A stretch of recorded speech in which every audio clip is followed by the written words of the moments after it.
Good morning, everyone. Welcome to our webinar for today. I'm Thea Del Barrio, and before we start our program, I would like to make sure that you are familiar with the system that we're using and draw your attention to a few functions and setups for today's webinar. So you have your control panel on your screen on the right side, and you will see several functions that let you interact with us. So I apologize because as attendees, you will not be able to unmute your mic, but you will be able to interact with us through the chat function. So if you have questions that you'd like us to address later during the open forum, just send in your question through the chat box in your control panel and click send, and I will forward them to the host for her to ask to the panel. And lastly, this is the third and final installment of our Lifespaces webinar series. If you'd like to watch the recordings of the previous two events, you may visit our YouTube channel, Colliers International Philippines, and from there you will also be able to access a host of our other insights. And should you be interested in learning more, please visit our website, www.colliers.com. Now, ladies and gentlemen, we are ready to begin. Our host for today's webinar has an extensive experience in the media industry as a broadcast journalist. As part of the ABS-CBN News Channel, she currently serves as anchor for TV programs such as Head Start and Bandila. Ladies and gentlemen, esteemed clients, please welcome our host, renowned journalist and TV presenter of the ABS-CBN News Channel, Ms. Karen Davila. Hi, Hello, Karen. Thea. Hello, and I'd like to greet everyone. A good morning. It's a privilege once again to be working with Colliers. It's always a pleasure when I join your forums, and I want to thank you so much for trusting me to always be part of the programs that you've put in place. We've handled so many topics together, from national topics to now a topic that I feel is very important that must be discussed and is close to the hearts of many people I know. The webinar for today entitled, Let's Talk About Stress, Promoting Mental Health in the Workplace. So to everybody who's joined us this morning, this forum is presented by Colliers International Philippines in partnership with the European Chamber of Commerce and the British Chamber of Commerce of the Philippines, with, of course, the ABS-CBN News Channel.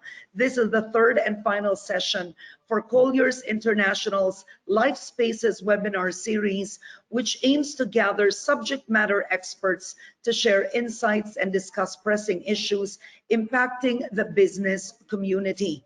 This year, the COVID-19 pandemic hit economies and communities around the world. Now, all these changes combined with uncertainties, the continued lockdowns, and the ever-present threat of COVID-19 have taken a toll not only on our physical well-being, but also on our emotional and mental well-being. So how do you manage mental stress in the workplace? How do you ensure that your employees in this new setup of work from home and changes that they're going through can still be reversed into making your employees more efficient, inspired, optimistic, instead of anxious, depressed, and afraid? So to start off our event, I'm pleased to introduce to you our keynote speaker this morning. She's a practicing medical doctor specializing in occupational medicine and is a graduate of the University of Santo Tomas. She is the former chief medical officer of Globe Telehealth Incorporated and a co-founder of Health XPH, which promotes the responsible use of social media in healthcare, among others. She was also a previous project consultant with the WHO Western Pacific Regional Office. She's a staunch mental health advocate and hosts her own digital series on CNN Philippines entitled G Talks, a show dedicated to discuss issues in life, love, and anything mental health related. Please welcome Dr. Gia B. Sison. Hi, Karen. Good morning. And Good it's so morning nice to to you. join you. And thank you to Colliers for the invite.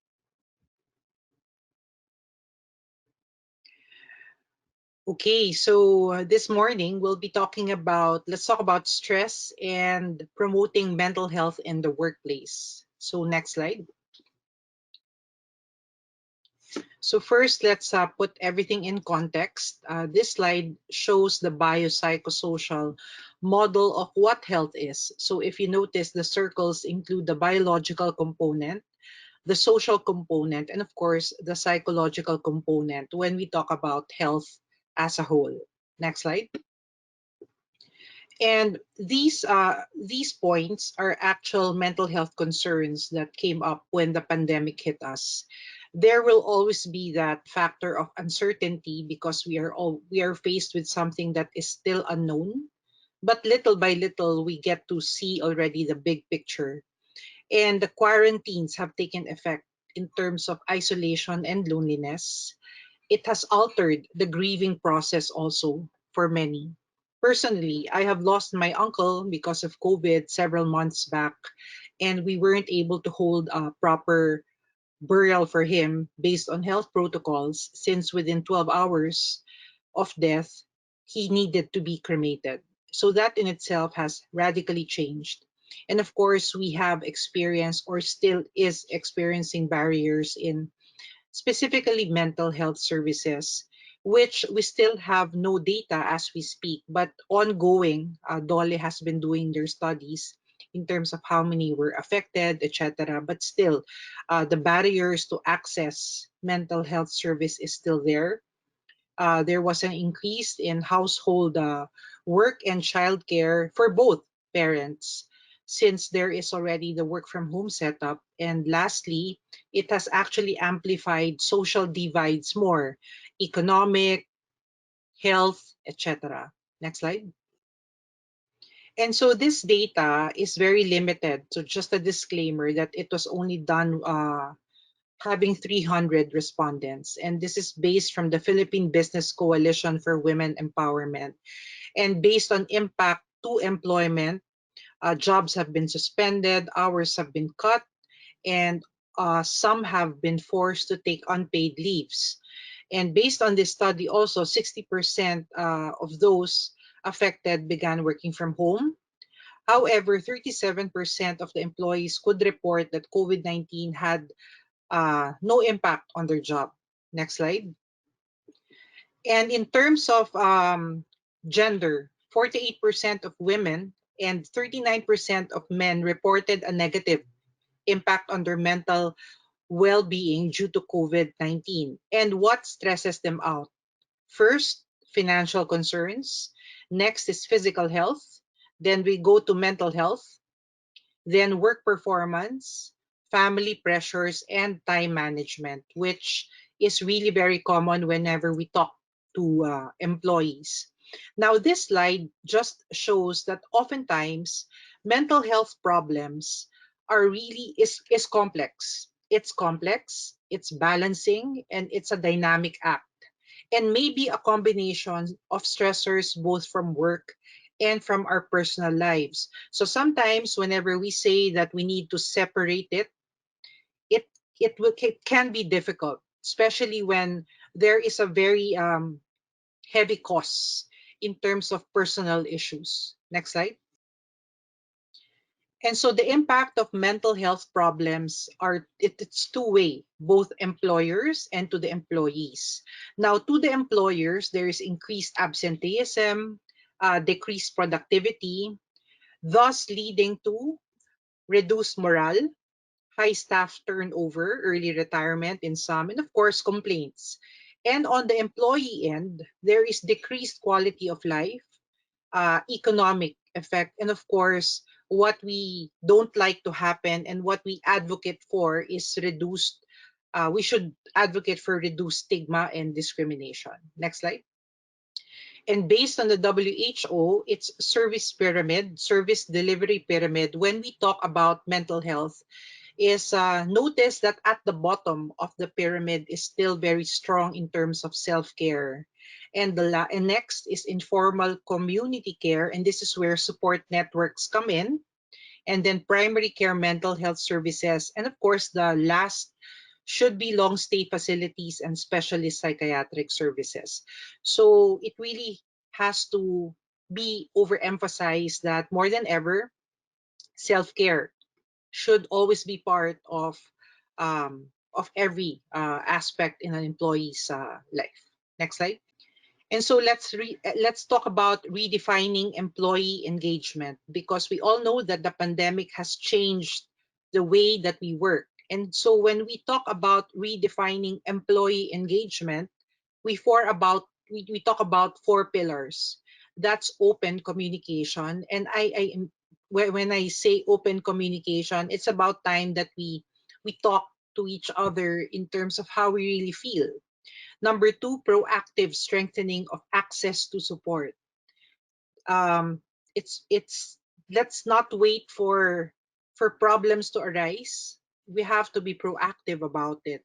Next is we have to start to humanize workplaces and start treating each other as it nothing is mechanical. We are humans. We feel this way.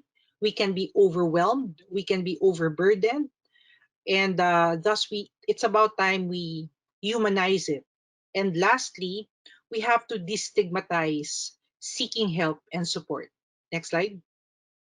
And so this slide just shows the 6 domains of mental health interventions, from a healthy worker to a worker encountering sickness absence. And when you look at it, it involves job design, it involves the individual as a worker, and it also involves the organization as the main component. So next slide. So when we talk about designing and managing work to minimize harm, we talk about flexible accommodations, most especially nowadays when strict health protocols must be in place. We have to encourage, we have to fix the schedule in such a way that it is still safe. Encourage more employee participation.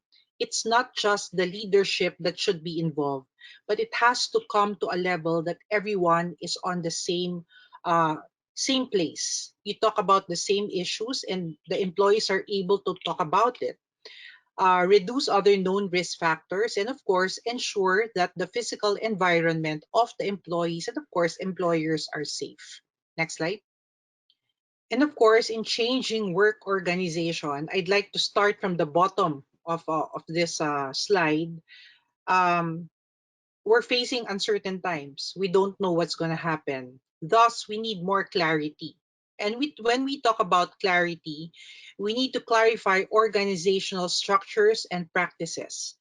How work is going to be conducted for the coming 6 months, for the coming 12 months. Review how the work environment is, and we need to be clear in terms of roles, job roles which the employee will take on, assess the demands, improve. Again, I cannot underestimate the power of communication, and of course redress the effort reward balance also. Next slide. And speaking of changing the work organization, the next slide actually speaks about building a workplace that is psychologically safe. And when we say psychologically safe, it's a shared belief that the team, no matter what, is safe for interpersonal risk taking. So when you look at the illustration, to the left is trust. When you say trust, the question is, will you give others the benefit of the doubt when you take a risk? Versus a psychologically safe workspace where will others give you the benefit of the doubt when you take a risk? So that's a very important component in being able to build a robust workplace policy in terms of mental health. Next slide. And here, um, psychologically safety means nothing that you will say or do will be used against you as long as the intentions are well. And when you look at the illustration below, it's like a spectrum. So being cynical and having the benefit of the doubt dwells more of assuming the bad until proven otherwise. But when you start to build a workplace that has a culture coming from a psychologically safe space, you start to be charitable. And when you say charitable, it's I'm going to assume the best unless proven otherwise. And I think that's a very important component when we talk about changing the way we work. And of course, we promote protective factors at a team level and at an organizational level. I know resilience has always been mentioned, but it's true. Part of resiliency is really building a psychosocial safety climate as well. It's provision of trainings, providing team-based interventions even before the problem blows up, so to speak, and manage change effectively. We all know that change will always be uncomfortable, but as long as we manage it effectively and proactively, we will get through. And enhancing personal resilience, I can just name four of a lot of things that we can do for our employees. And that includes, of course, stress management training, resilience training for high risk occupations. Coaching and mentoring is very important, especially now when half of the workforce is work from home as well. And of course, worksite physical activity programs if the work is from site. Next slide. And we have to promote and facilitate early help seeking behaviors too. Because basically, Filipinos are shy, and there is still this stigma that when I seek help, I fear that I'm going to lose my job because my boss think that I'm suffering from a mental health problem, thus I cannot work anymore. I think it's about time that we start talking about mental health on open doors. Again, I will always go back to building a psychologically safe space where we can talk about our vulnerabilities without being judged. And that's precisely why employee assistance programs should be stronger than ever now, and workplace counseling. Well-being checks not only physically but also mentally. And of course, appropriate response to traumatic incidents. Next slide. And support the workers' recovery from mental illness. So it's that's the part where workplaces start to humanize itself. So this is where you always check in your employees how you are. Return to work programs are important, and of course, individual placement for those with severe mental illness. Next slide. And early referral as well and support to employees at risk. So we have to also establish the high risk population and provide counseling if needed. And again, enhance social support networks even for those doing remote work and provide reasonable and flexible accommodation too. Next slide. And in provision of treatment, in-house professionals can help. But for now, when physical presence is still at high risk, telemental health or telepsychiatry services are already in place in some companies that we have talked to, and provision of at least assistance in terms of health insurance, which includes mental health services. And of course, the EAPs or employee assistance programs. Next slide. And it's important and part of the mental health law is for each workplace to have a mental health program and policy that will address stigma and discrimination. And how do we do that?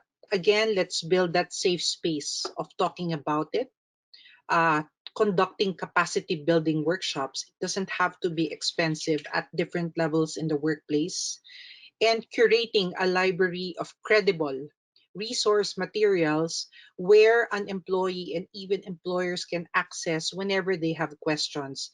This is aside from the from the support networks that each workplace must have. Next slide. So that ends my talk this morning. I know we have a lot of questions, so thank you so much, and I'll see you again later. Back to you, Karen. All right, Dr. Gia Sison, I have to say that was very informative and it was such an eye-opener for me as well. Ang galing mo ha, gusto ko lang sabihin yon. And the one thing I learned, it seems, in your talk, I took down a lot of notes, is you really have to be in a company that values the emotional and mental well-being of the employee. It has to Right. be a company that cares about its people. So we'll talk about that later on. Before we proceed, we're going to have a quick break to give everyone time to absorb all the information and prepare their questions. We'll be right back after this message from our partners. Stay with us. Some might be overwhelmed by the complexity of a disruptive world. We see this as an exciting time for bold and forward-thinking leaders. With several leaders of economies today reminded APEC leaders to focus on economic synergy and cooperation on this year's APEC. Welcome to Boracay, the Philippines' most famous beach.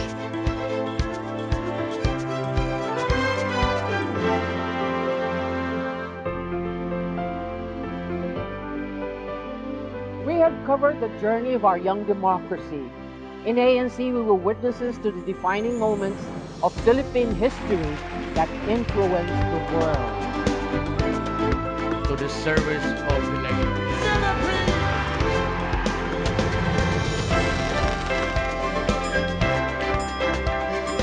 We chronicle the journey of a dynamic young population as it makes its mark in a robust economy. We talk to leaders. We don't shy away from difficult conversations. ANC Leadership Series. We don't just tell stories. We tell you why they matter. We sift through the noise and arm you with facts. We report about disruption and how the latest technology and innovation have changed the way we live.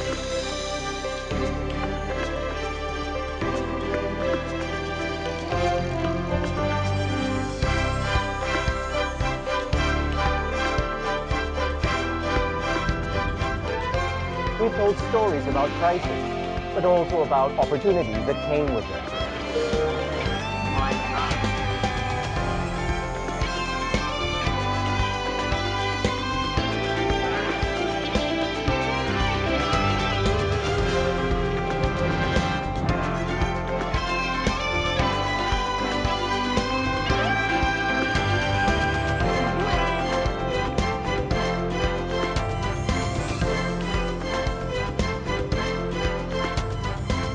This is the Philippines. The success story we want to share with the world, and we are ANC.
Welcome back to our webinar. Let's talk about stress, promoting mental health in the workplace. This is presented by Colliers International Philippines in partnership with the European Chamber of Commerce, the British Chamber of Commerce, and of course, ABS-CBN News Channel. We will now begin our open forum. So let me first call back in Dr. Gia to rejoin me on screen while I introduce our fellow panelists. Our first panelist is a human resources leader with experience in volume recruiting, executive search, training, engagement, retention, sourcing, branding, and communication. Please welcome the Vice President for Human Resources at EVERISE, Ann Reyes. Hello, Ann. Thank you, Karen. Yeah, hi. Good morning, everyone. Our next panelist designs experiences for Globe HR's wonderful employee experience team. She turns employee insights into delightful services for Globe wellness programs, employee management, and HR operations. Her main design principle is employee care. She believes that caring for employees results to better and more successful business. Please welcome the employee experience expert for Globe Telecom, Vicky Marquez. Hi, everyone. Hi, Karen. Hi, Doc Gia. Hi, Maan. Good morning. You're very young, Vicky, huh? Yes. Quite young for employee care. Yes, right. I'm the baby of our HR team. Okay, our last panelist began his career in health and safety after joining a graduate program for an oil and gas service company based in Aberdeen, Scotland. Initially, the role was North Sea, but soon opportunities to work in Africa was presented. So we spent 5 years working in various countries throughout the continent. So let's please welcome the Health, Safety, Wellbeing, and Environment Senior Specialist at Telstra, Nick Hazlitt. Hi, good morning, everybody.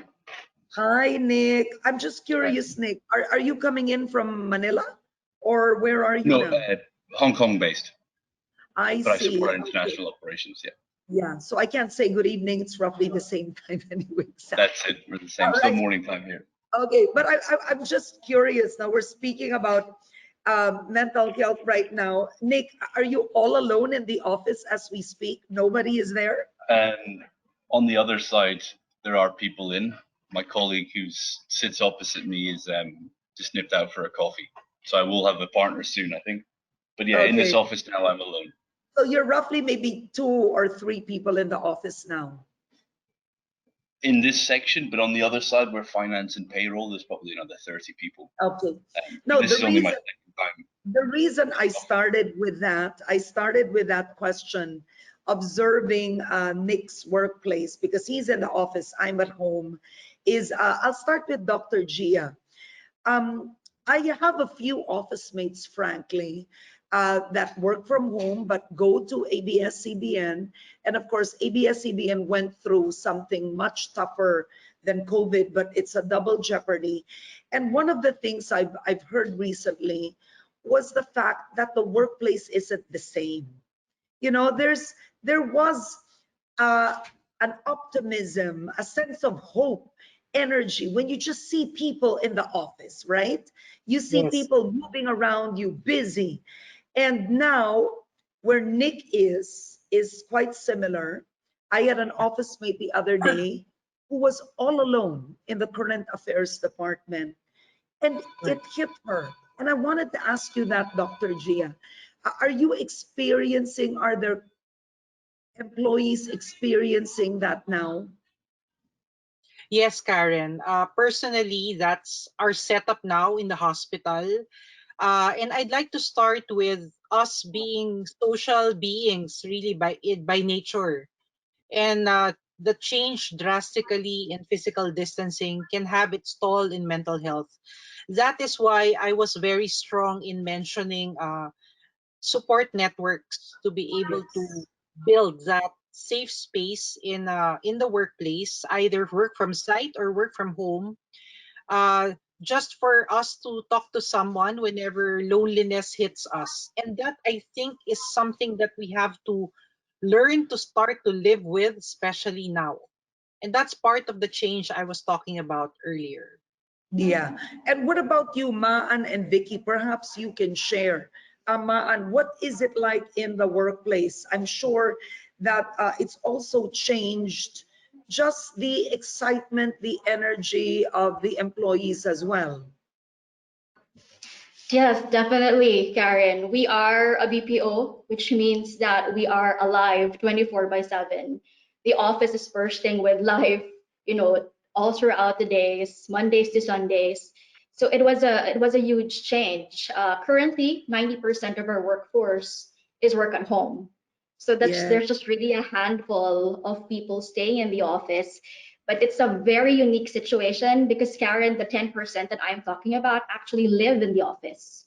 We have gotten to the extent that, we provided a home away from home for them. And it's something that we did consciously to ensure that they continue, earning because they are unable to work from home. That's something that we have to recognize. Not everybody is able to work from home. They may not have the right work environment, they may not have the right connectivity that we need. So, as an organization, we made a conscious effort to ensure that even that 10% continue earning and continue working.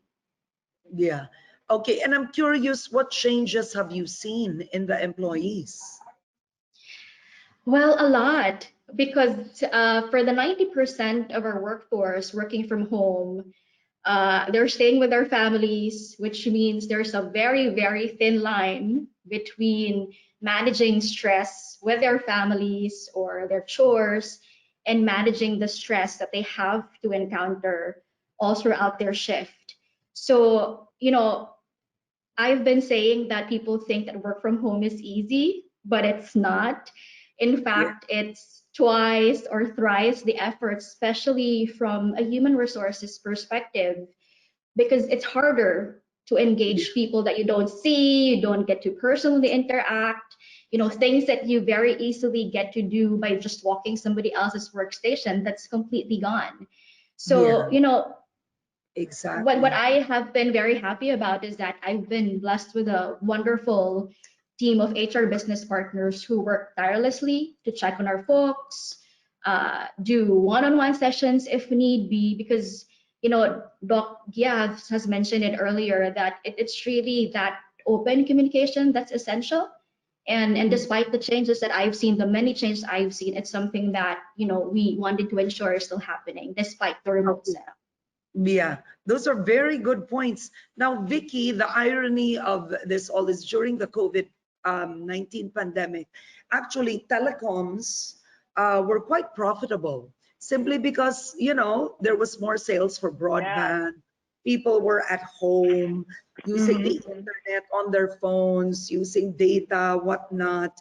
So I can imagine that Globe Telecom must have been very busy. And yet the work setup, I'm sure it was quite different. How did that affect the efficiency, effectivity, and productivity of the employees? I think because of the pandemic, like you said, tumaas yung bandwidth of the work that is required of our team, especially of our engineers. Yeah. So I think the demand was also there. So even if our employees were really ready to transition, because the organization started preparing for COVID really early. Like the moment it started hitting end of January, we were already telling our sales employees, stop taking calls outside, stop seeing people. We're heavily regulating travel already.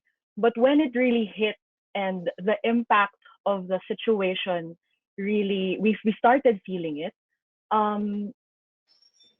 The mental health issues also started coming. So it's interesting because we launched. How did you detect? How did you know they were mental health issues? Because so a Filipino won't say, I have mental health issues. It doesn't work like definitely. that. How did you know? So we launched a bot that was a COVID-19 tracing bot. So it was our own bot just to manage employees, like, how are you doing? And the first question that the bot asks every morning is, how are you doing? Yeah. So the design was open like the questioning is open, just so we can capture at first if they're feeling symptoms of COVID. Pero surprisingly, what happened was a lot of employees started reporting mental health issues.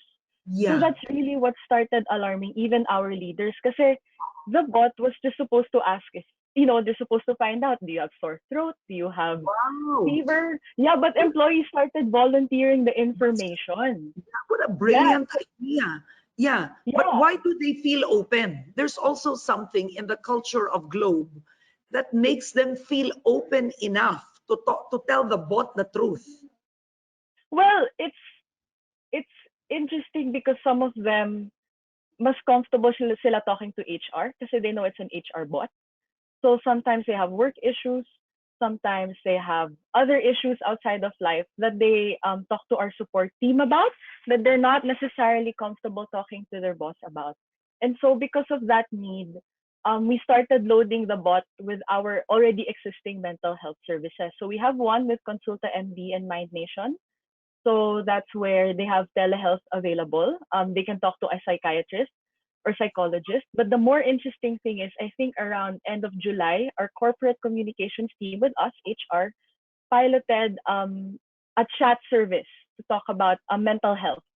So basically, it's on demand. You talk to it using Facebook Messenger, and you just chat to a psychologist. I've tried it myself, and it's a brilliant service. And iba yung level of take up niya compared to talking to an actual psychologist. I think that's exactly the point, that there's a sweet spot when it comes to employees who are not necessarily comfortable having those mental health conversations versus those who have been having it chronically or for a long time. I think that's the crucial distinction we found out here, that you have your employees that are chronic, you have employees that are rehabilitative, and then you have employees that are just at that moment burnt out. Because for example, most of our employees are working from home, and they have, like Ms. Maan mentioned, there's unique set of issues. But our critical skeletal force who's up and running, fixing the lines, diba, for our customers, and our store folks are also going to our stores to support customers. So I think they're also worried about their families, and they're also worried about having their partners who are out in the field also. Some of them have healthcare partners. So it's about being vocal as a company that there are resources available. And I think we're very lucky. And I think you asked what makes the culture different. Honestly, it's really the leadership. I mean, as a millennial, it's something I'm very cynical about. But really, when I entered Globe and I talked to our leaders, like just this morning, I received an email from our chief experience officer asking, are we releasing a survey about work from home? Our chief HR officer is always asking about the numbers of our wellness. So I think that's really what sets us apart. Yeah, I think that's great. What Vicky's saying is like, number one, it's a company that's very proactive. And in fact, you're using the expertise of Globe itself to address mental health issues, the fact that you've already launched that bot early on. And Nick, Hong Kong, for example, what's exciting about Hong Kong is it's very busy. It's like the New York of Asia. And yet here you are in your office with nobody walking behind you. Has that affected, I mean, this whole COVID pandemic, the work from home setup, how do you address that with your employees, considering you are the health, safety, well-being senior specialist? So I think one of the main challenges that I've faced in my role, so I'm based in Hong Kong, but I support our operations outside of Australia with a heavy focus on the Philippines. I guess one of the hardest challenges initially was just keeping up to date with what's happening, what the requirements, what the requirements are. We, in our Philippine contact centers, we didn't have the ability for all employees to work from home at the start. It was a very gradual process. So, doing what we could, all we could, to make our employees feel safe for coming into the office. And also listening to them as well if there's any areas for improvement, or if they have any concerns, and we would do our best within reason to address those. but that's definitely been the main challenge that we faced internationally, just keeping up to date. But here in Hong Kong, I'm lucky to live in a place where it's managed well. They've learned their lessons from. I'm sure most people remember SARS as well. So they took the learnings from that and reacted pretty fast.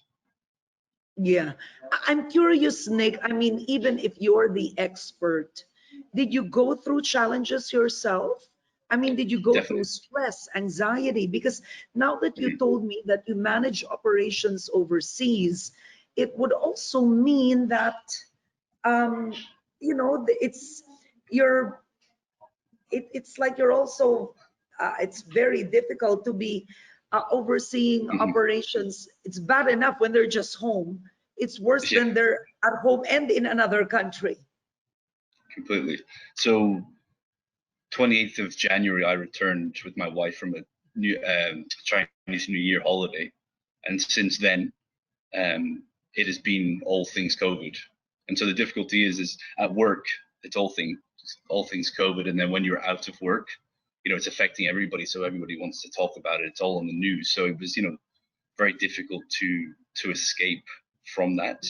And stress-wise, yeah, I mean, the busiest I've been in my career over, since January. It's sort of calmed down a little bit, but still very busy. So that stress side, yeah, it was a difficult period. And more so when it's impacting all of our employees in some way. The health impact is definitely something that sat with me, and it's real, right? There's people dying from it. There's people getting very sick from this. So to prevent that from happening to any of our employees was definitely the motivation. And with that comes the stress, because you feel the pressure of making sure we're doing all we can. Definitely. Yes. The one thing I'm learning now is, even coming from Dr. Gia's presentation, is the role of the company. It's the value of the company itself. And it all boils down to how the company really sees its employees, right, Gia? Because, I mean, I'm curious if the bigger the company is, even if they try to seem more involved, it may not be as caring, or it could be a cultural thing. I was just wondering now, hearing from Vicky, but Globe is a very big company, and yet look how Globe is. Now, just very briefly, can you run it? What are the best practices that you believe companies should adopt to engage their employees, to maintain the company culture, even from a work from home setup?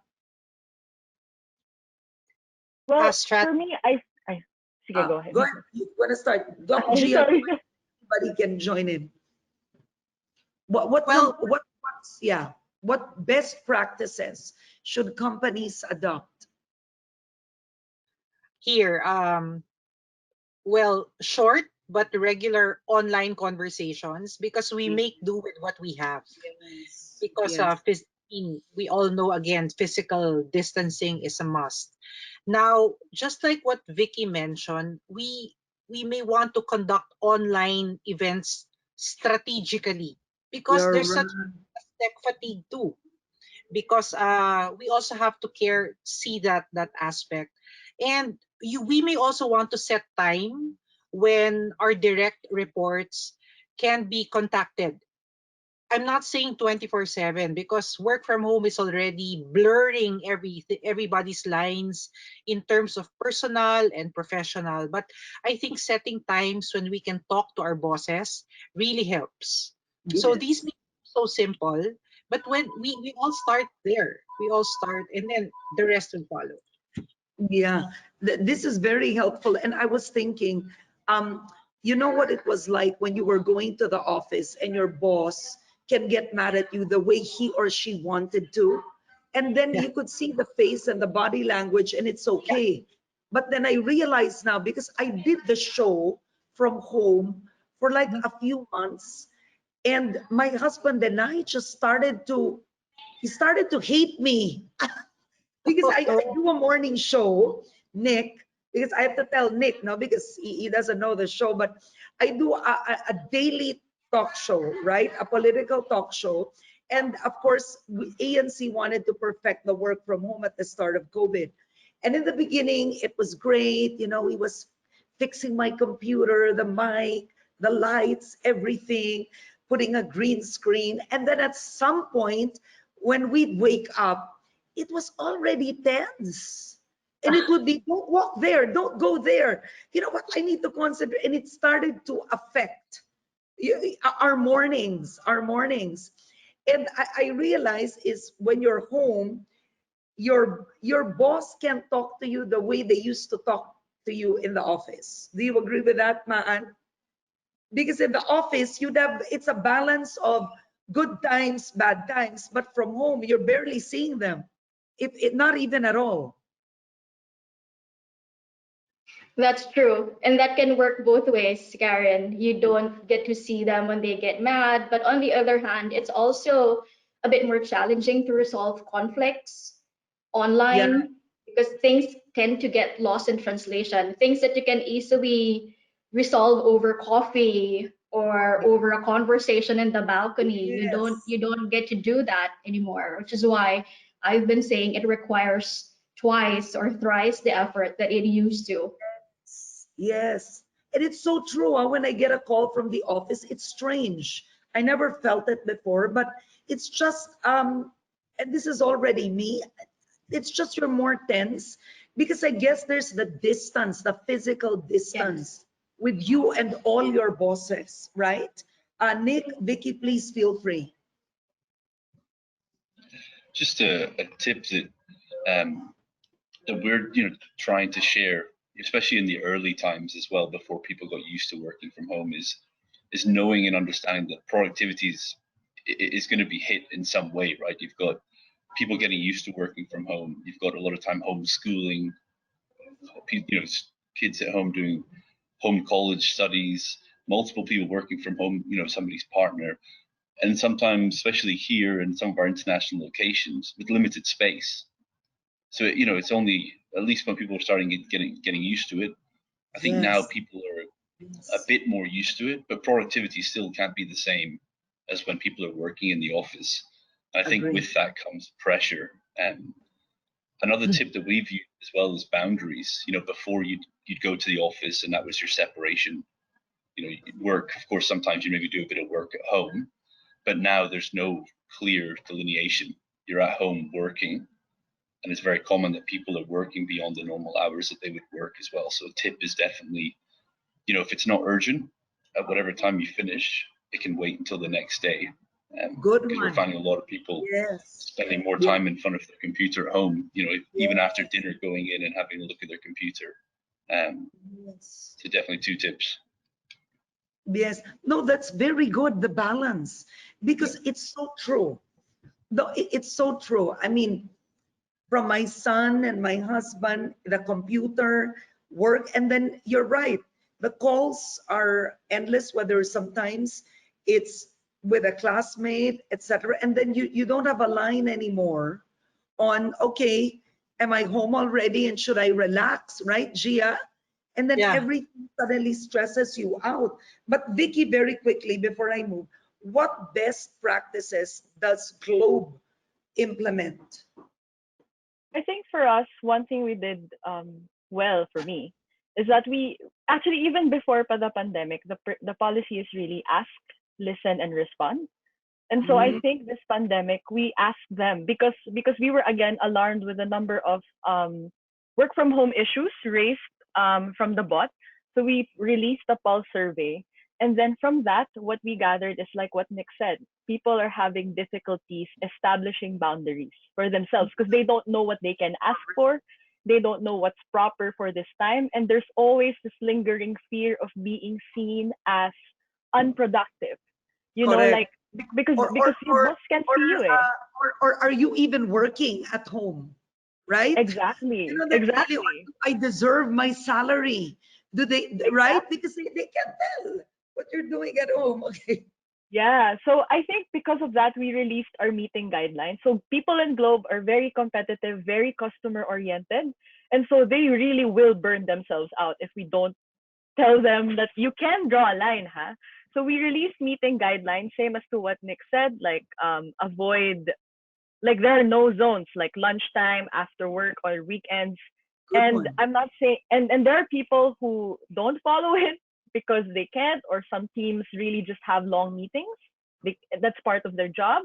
But I think what's good is that they're aware that they're violating the sort of cultural code that we have. So for example, if we have 6:30 p.m. meetings, people will apologize and say, sorry, I know this is off hours, but you know, Yes. so it's a contract that sort of everyone maintains. And another thing I think before we move forward is because of our scale as a company, the Yeah. strategy is really to empower the different engagement teams across the company to do their own thing. So we really talk to them as much as possible, team to team. So our team talks to their team and asks them, so, okay, so what type of engagement do you guys like? What works for you? There's one team from finance that stands out for me, and they said we don't like Zoom calls.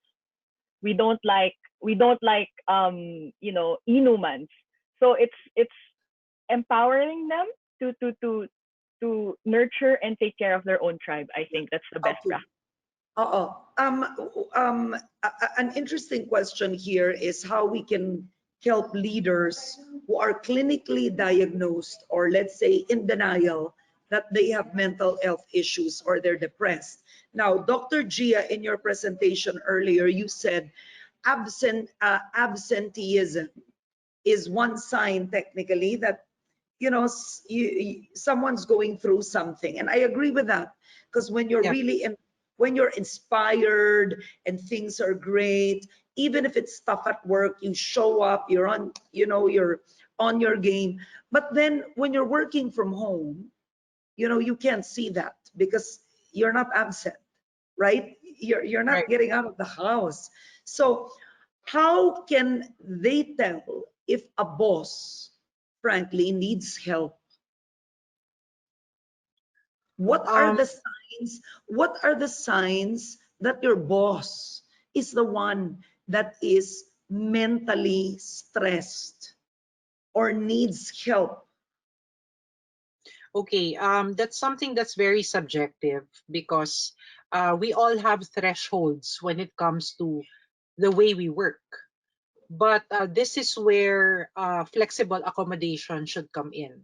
And I think it has to come to a point too, Karen, that leaders should also show their vulnerability because we're not as strong as we are at times. And sometimes showing that to your team members can actually create that psychologically safe space that we were talking about.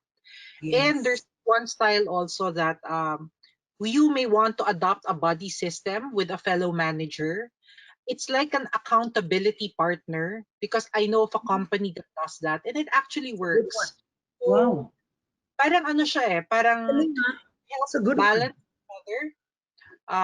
And it really promotes the practice of conversations, which we all realize, especially nowadays when we have to be heavy in communication. Yeah. Okay, Maan.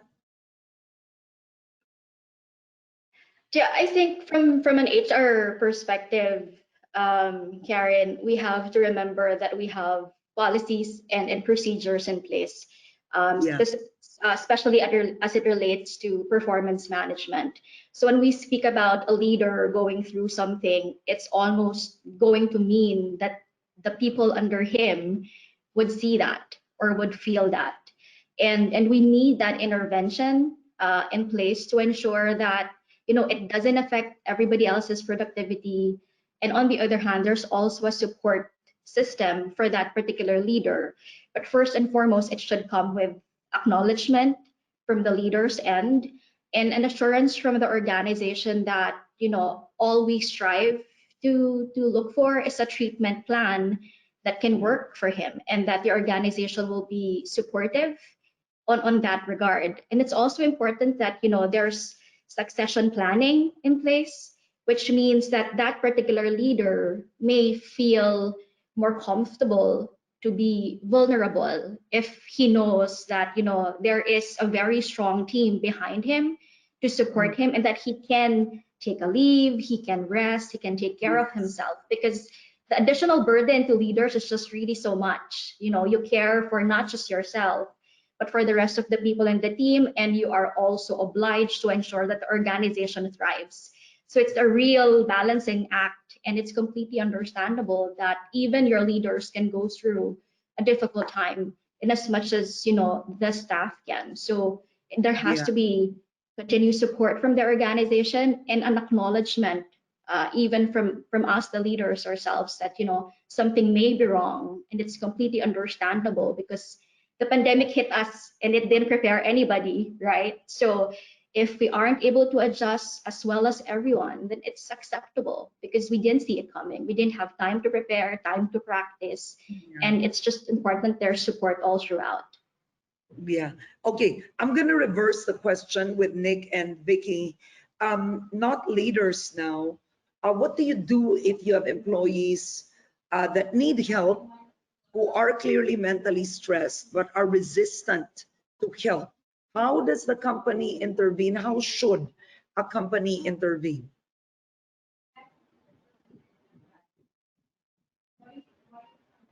Go ahead, any Vicky or Nick. I think for me, it's an ongoing conversation that we have with our HRBPs. Something I'd like to highlight and mention, because someone also asked in the Q&A, is how do we protect the identity of employees? So as much as possible, we don't mention to their line managers who they are unless it's really necessary. And that's the discretion of the HRBPs. If an employee is underperforming, I think it's hard. I think it's always on a case-to-case basis personally, because I also have, like, I was clinically diagnosed with ADHD as an adult. And but because it was diagnosed late in life, it also had its own mental health issues along with it, apart from ADHD. And so I understand why some employees or some people would not feel comfortable acknowledging it. Even acknowledging it kasi can be taken as a sign of weakness. Oh, so in the office, no, you want, that's why I like what Dr. G said, that whatever you say should not be used against you. Exactly. That's so important. Psychological safety.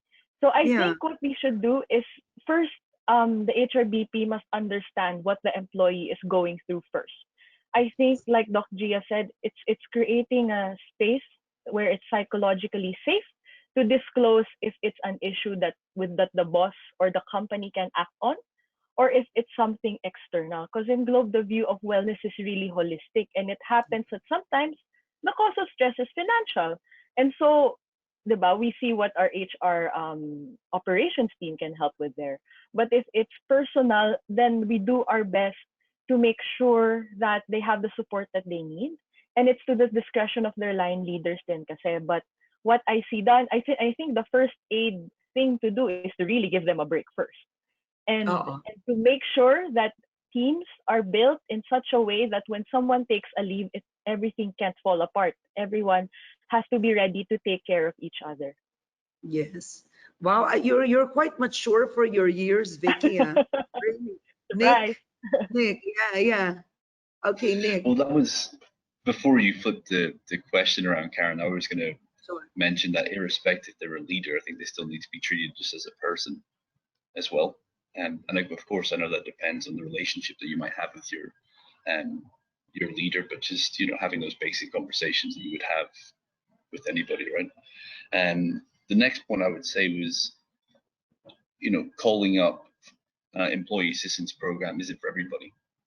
You know, so that we would communicate, you know, as Vicky mentioned earlier, you know, they have Facebook Messenger services, so it doesn't necessarily having to be, you know, calling the person up, but that's just all around communicating what resources are available and just explaining and giving examples of when you would use it and the type of service that they can expect as well. We've actually had cases where we've arranged for a clinical psychologist to actually call an employee, because they've raised that they're going through issues, but they weren't willing to be the first person to make the call. So I think it's not one size fits all, but it's just about communicating what resources are available to everybody. Definitely. Okay, I like that. I like what you said. That one, it does depend on the relationship you have. There's no one size fits all, which is very true. But all of you are essentially saying that there seems you need to have a prepared setup to actually deal with the issue. In Tagalog, parang, di ba, Doc Gia, wag lang wido. Hindi lang yung as it comes. No, it cannot be, right? It's actually a practice and a setup that needs to be prepared in the office. Now, Dr. Gia, we have a few minutes to go, 5 minutes to go. So just to close, and I want you all to share from a more personal point of view.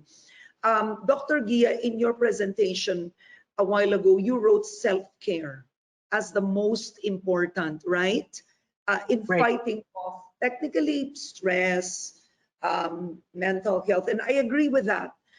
Personally, I've made a decision that for my own sanity, I mean, I'm saying that lightly, but you know, to commit time to prayer time, workout time, exercise, to eat properly, and in other words, to put some kind of intention, I'd use that, in my day.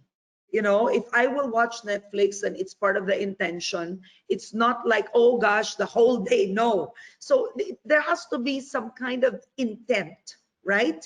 Even if you're gonna call a friend, yeah, right? So I wanna ask all of you, what can you advise your employees right now, given that you know their work schedule, how they can fight off the demons that go inside their head? Unless, of course, as Dr. Gia said in the presentation, it could be chemical. That's a whole different series. If it's, you know, fears, etc., Doc Gia first. So I have 5 points, no, Karen, and I'll make this short. So number one, we have to start already on this mentality that there are really some things we can't control. This pandemic took us by surprise, and we really have to accept our locus of control. Number two, we have to practice radical acceptance of the situation. And when I say radical acceptance, the baseline of this is difficult times. But we cannot blur or we cannot dwell on the negativities all the time, because we have to move forward even one day at a time. So practice that. Develop a routine. That's very helpful, especially when lines have been blurred. So developing a routine can give us a sense of control. Number four, reduce your exposure to what stresses you. Identify, be aware of it, and act on it. And lastly, value support, because we can't do this alone. We have to reach out in one way or the other and know that support is out there. Yeah, I love that. Actually, two of what you said, develop a routine that can give you a sense of control, reduce what stresses you, is very similar to what Rick Warren, the author, has also talked about in finding sanity in the time of the COVID-19 pandemic, because apparently he said that routine develops resilience, predictability. Yeah, some sense of predictability actually helps making you a stronger person. So that's quite interesting that developing a routine does give you a sense of control. Maan, what about you? What would you advise your own employees based on their needs on how to reduce stress? Well, first off, I would recommend that as much as possible, you create the space that's dedicated as your workplace. You know, I mentioned earlier that there's a very thin line between what you have to do at home and what you have to do in the office. So as much as you can, you know, dedicate the space that's just really going to be your workplace. It means that as soon as your shift is done and you work out of that space, then you have to be, you truly have to be with your family. Because the thing is, if you're in the living room with the rest of the family, it's very hard to juggle your role as somebody in the workplace And as a mom to, let's say, two kids doing online school, people at the workplace will ask you questions along with your kid asking you about how to log into their Zoom account. So as much as you can, you have to draw that line, dedicate the workspace, and ensure that when work hours are done, you are truly with your family. They say that sometimes, you're with them, but you're truly not there. So everybody has to make a conscious effort to, let go of their phones, not check their emails. I know it's really hard. It's even hard for me, but it's a conscious effort that everybody should be making. Otherwise, it's when all becomes blurry. So in as much as you can, draw that line, continue to do the things that you love doing when everything was just normal, and just be creative in figuring out how to do it. You love talking to friends, then you can continue doing that. And be prepared to explore new options for you as well. Learn new things. I know you guys have seen everybody became bakers now, or everybody, we've seen that there is just so much. I can't seem to move to that realm of like, be a baker, but go on. You can take the plantita route if you must, but try and explore, those options, and don't get limited by the fact that this pandemic is making us immobile and is making us stop from learning new things. So just continue with the things that you love doing, and be prepared to explore new things so that you continue to grow. All right. Thank you, Maan. Vicky, what about you? What would you advise Globe employees, Globe rats, so to speak, so that they won't be? Well, I think for me, the most important thing is to build the habit of paying attention to your body.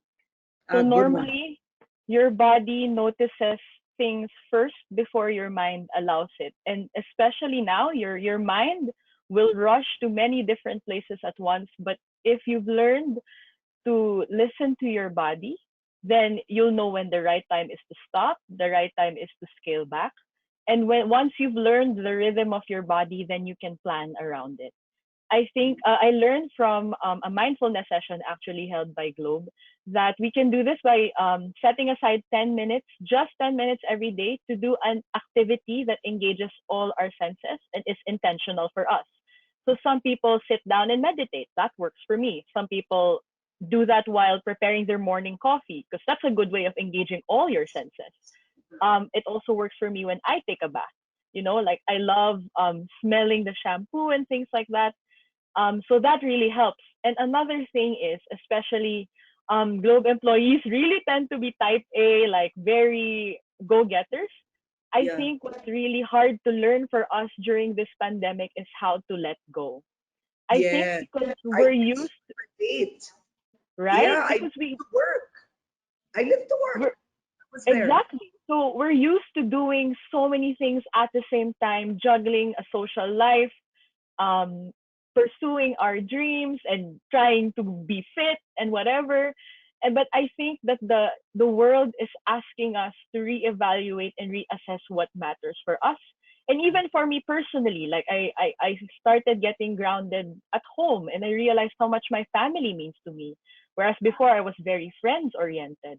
So I think those are really two things. You have to let go, and like what Doc Gia said, find a locus of control that makes sense for you.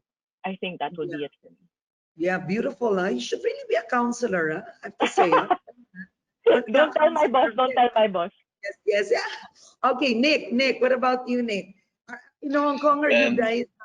I'm curious, Nick. Are you able to show your feelings in Hong Kong? Like, show yeah. So definitely working for an Australian company. It's kind of sounds similar to Globe as well with Vicky. And our message recently has been, it's actually okay not to be okay all of the time as well. I think the added stress and pressure is added there because everybody has this feeling that no matter what's happening, they have to brave face and everything's, okay, when in reality it can't be, right, with what's happening now.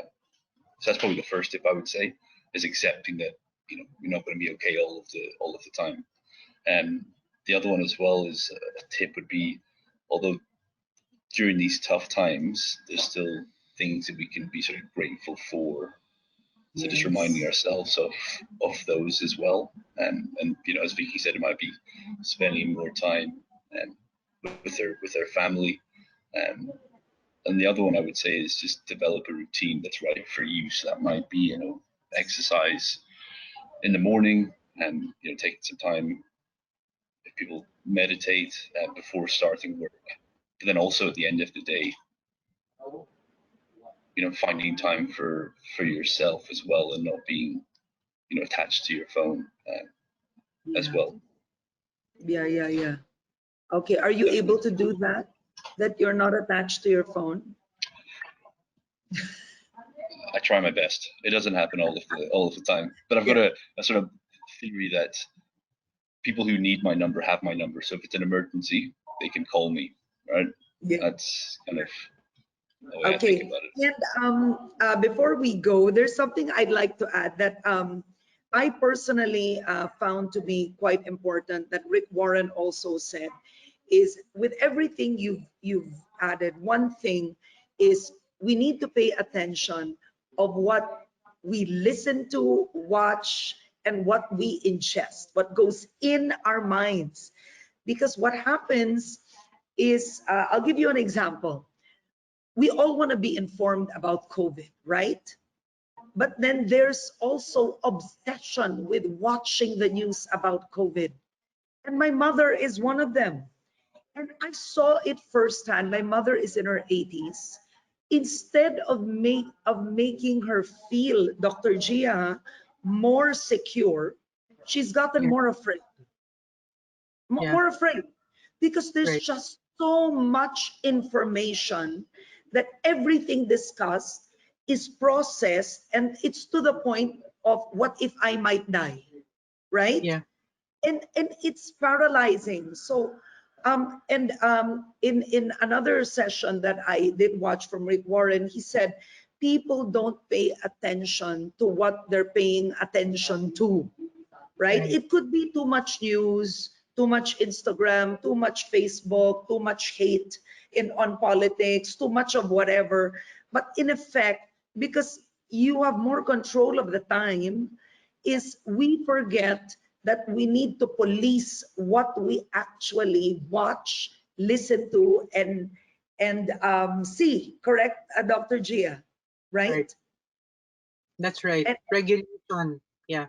Regulation, yes, self-regulation. So I know we have more than 300 attendees, and I cannot say this enough. I am in the news business. It is my livelihood, and it is important to watch the news. But for your own well-being, I would also advise you to really watch what you watch. I mean, it really matters for your mental health. So that's how I'd like to end it. So thank you so much to all our panelists.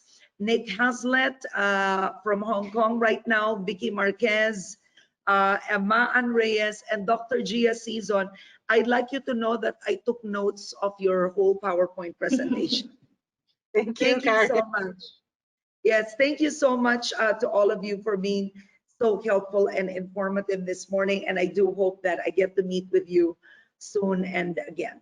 Okay, and before we go, we'd like to end, we've come to the end of our webinar, but before we go, I'd like to call on the Director for Client Services at Colliers International Philippines for her closing remarks. Please welcome Maricris Sarino Hoson.